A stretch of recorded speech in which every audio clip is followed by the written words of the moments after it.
Chapter 1, Answering Eliphaz. Who exactly is Eliphaz? We know he is a person.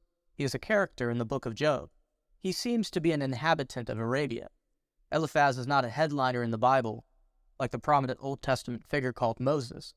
Moses was given the law at Sinai, the mountain of Yahweh, who spoke face to face with Moses in the sense they spoke as direct friends, even though Moses could not look directly at the face of Yahweh. Exodus 33:20 says that the Lord told Moses, "You cannot see my face, for man shall not see me and live."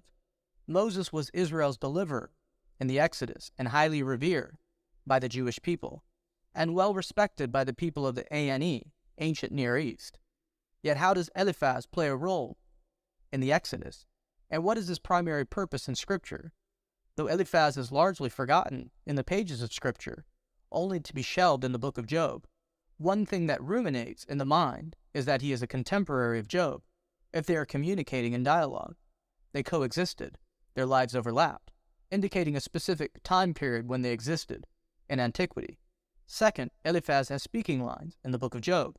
He is not a silent character in the background, like the Sabians or Chaldean raiders who say nothing. When studied in depth, Eliphaz becomes very real when we listen to the thinking of his philosophical mindset. Because he gets speaking lines in a Bible book, which is part of Scripture's canon, Eliphaz's words do matter. Amusingly, he would also qualify for a SAG card in Hollywood, with genuine speaking parts in the biblical drama called Job. The third contribution that comes off the pages of Scripture concerning Eliphaz is that because Eliphaz is a Temanite, being associated with the city of Teman, there are essential scriptures that reference the area of Teman that provides a contextual study relevant to the meaning of what those verses imply, relative to the distant past, but also to the eschatological future of end-time events. Much of the hurrah concerning Teman is that it becomes a geographical indicator for the coming of the Lord. When understanding the correlation of the mountain ranges mentioned in Scripture, we see that Mount Seir, Mount Paran, and Mount Sinai are part of the same series of mountains that run adjacent to Israel down to the Gulf of Aqaba. God came from Teman, the Holy One from Mount Paran. Habakkuk 3:3.